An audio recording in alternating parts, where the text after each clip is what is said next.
Hamda Erdoğan'dan mesela hazırki Cumhurbaşkanı sözdürme intayin qattiq.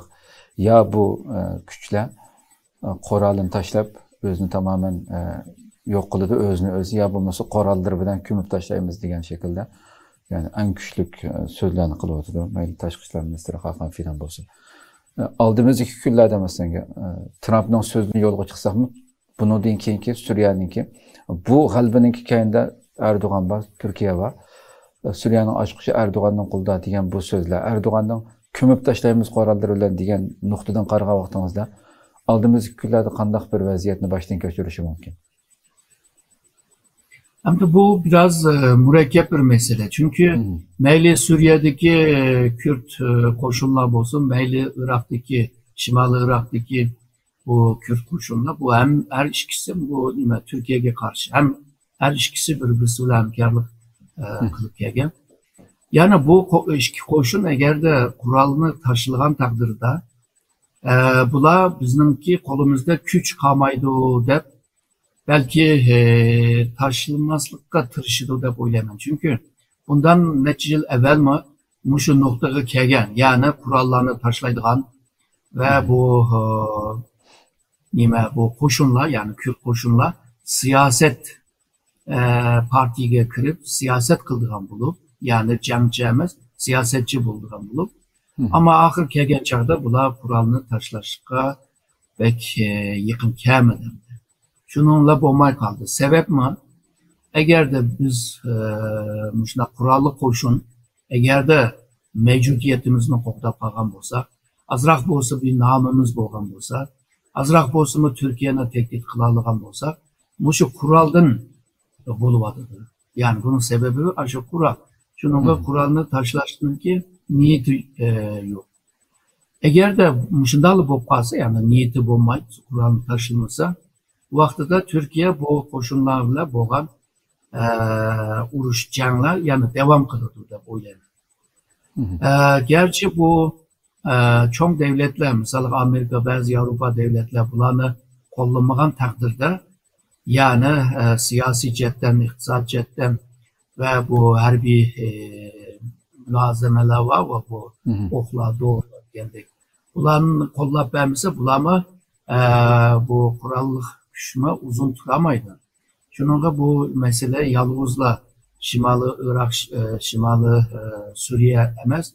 Şundakla Türkiye şu garp bilema siyasi diplomasi hareketlerine başlaştıkla doğru geldi. Şununla bu mürekkep bir mesele. Birine el kısa yani birisi çıkıp biliş mümkün. Birine el kıp olganda yani birisi Garp'nınki güçünden faydalanıp ya ki yerlik bir vakadan faydalanıp yine Türkiye'ye bir tehdit salalaydı. Şununla bu meselelerini hal kılgan çağda hem Suriye bile hem Irak devletleri bile hem Amerika bile hem Avrupa devletleri bile sözleşikli doğru girdi. Bunun hem de Rusya bile mi sözleşikli doğru girdi. Hazır Rusya o rayonda yani bulunma Suriye'de aciz kaldı. Hazır ki bazını aran kolda var. Ukrayna nime canlı tüyme vardı. Üyede müttefik çıkamaya vardı. Şununla nispeten yani Türkiye için bir faydalık bir vaziyet yaratıldı. Hazırki vaziyet hem de bu rayon yani orada şart rayon Türkiye'nin tonunu bildi. Türkiye kançılık bir neslerine, bir oyunlarına, bir siyasetine oynayalaydıganlığını mı gördü? Türkiye'nin inaveti mi bu rayonda özken buldu? Hem de kıldıgan iş harp devletlerle çıkışıp bu meseleni ahırlaştırış.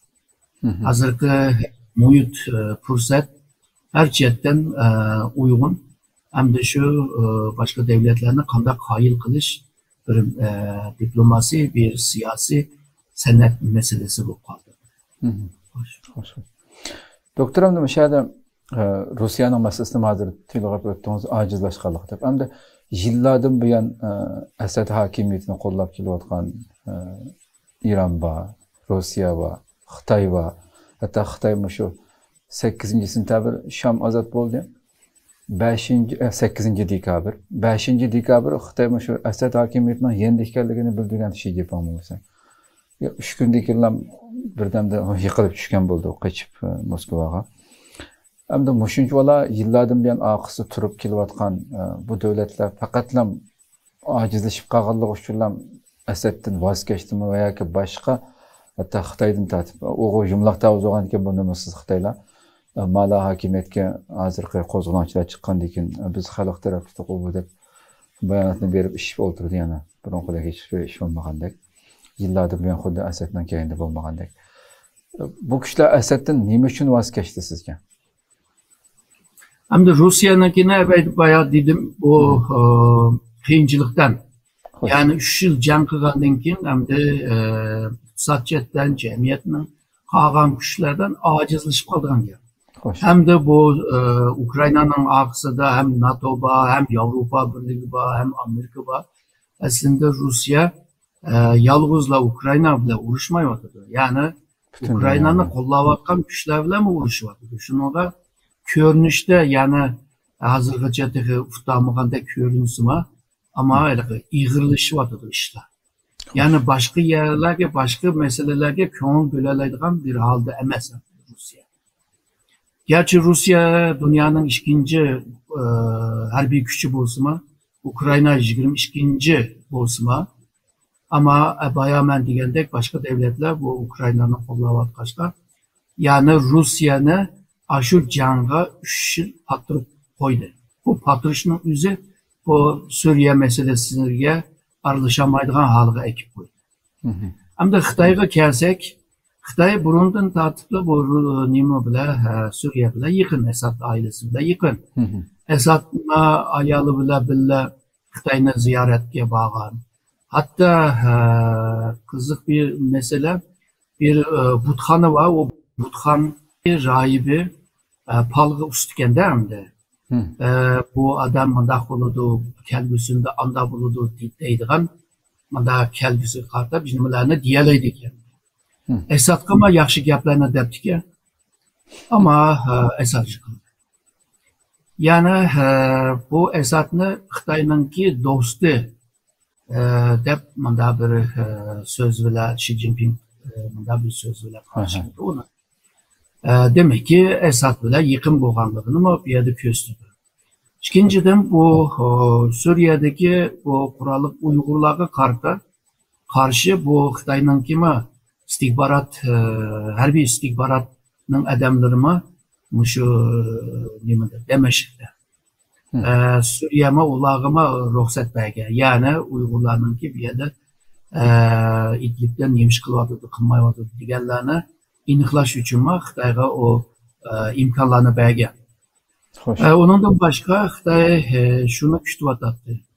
Yani Suriye'deki içki bu dokunuşluklar, vaziyetler o'zgargan taqdirda Xitoy şu yeni İpek Yolu bu vakfı yani foundation'dan pullarını tayyor qilganligini ta şu 2014'lerde ilan qilishga başladı. Yani Xitoyning ko'zi Moshiyada bir jidal tugsa, onun için şehir binalarını salımız degan vaqtida, qurilishlar saldigan vaqtida biz ham bu pulimiz bilan,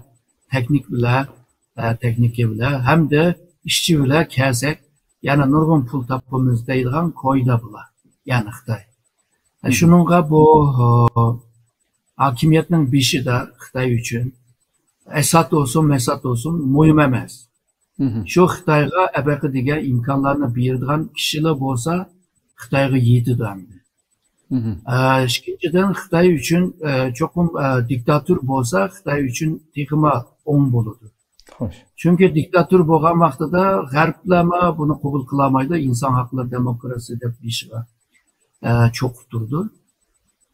Bu cho'q turgandan keyin Xitoyga texma yaqinlashadi. Bu besimdan tupay. Xitoy inson haqlari degan gapni qat'iyan demaydi, insoniyat degan bir masalani demaydi. Shuningga bu baribir manga yaqindidu diktatör bo'lg'ashqa deydigan bir ko'z qarashmi bor. Şununla misalga bu Mısır'ın misalga alsa, Mursi hakimiyet beshida vaqtida, Cumhuriyet vaqtida Xitoyga ziyorat borgan, Xitoyma nihoyatda keng ko'lamda uni qabul qilgan, marosimlarni xili cho'ng va Mursimi dedi, mangacha qarab shu mablag' solsam, iqtisodni jonlantirmasam, turmushlarni bayashat qilmasam bo'lmaydi dedi. Xitoy hay dedi, azroqdan badi va Mursi bilan Shi Jinping yaqinlashdi, ya'ni resimlarga qarsak bo'ldi. Ama General Sisi bu harbiy bu zarbi bergandan keyin Sisi bilan yaqinlashdi. Demek ki Suriye'nin beşiği kim ölse şunun bilan yaqinlashishga tirishadigan bir Xitoy bor. Shuningga bu Damashq ilingandan keyin Xitoyning degan gibi hamda bu yeni kurulmakçı bo'lgan hokimiyat bilan munosabatlarimizni davom qilamiz. Ammo Xitoyninki manfaatlarga ziyon beradigan ishlarni xohlamaymiz. Bo'libmi shu qurolli ashadagi Uyg'urlarga qartilgan gaplar aslida. Ama bir adam evetgini yok deganda yuqori seviyede. Bence bu şu Damashqdagi elçilikdagilar bu yeni kurulmakçı bo'lgan hükümetninki xodimlari bilan kurashdi deb o'ylayman. Ama hozirgacha mayli tashqi ishlar ministrligidan yoki Shi Jinpingdek bu cho'ng amaldorlardan bu mesele, yani Suriye'deki bu mesele hakkında o'zininki ko'z qarashini bayon qilmadi. Demek ki bunda bir ahvol yaşangan vaqtida, Rusiyaning kuchi yetmagan vaqtida Xitoyma mesafeli turib olganligini mi ko'rdi? Yani ertesi Rusiyaning beshig'i bir narsa kelsa, Xitoyma yana mesafeli turib olganligini nima taxmin qilish tez emas. Yani Suriye'ni Ruslar, İran ve Xitoy üçü birlikte qutquzsa belki bunda çakan yıkılmazdı. Ama qutqazmadı. İran'ın zaten gücü yok dedi. Çünkü onunki hem İsrail'e urulduğun gücü bombalandığını gördük. Hem de inaveti tökülüp gitti.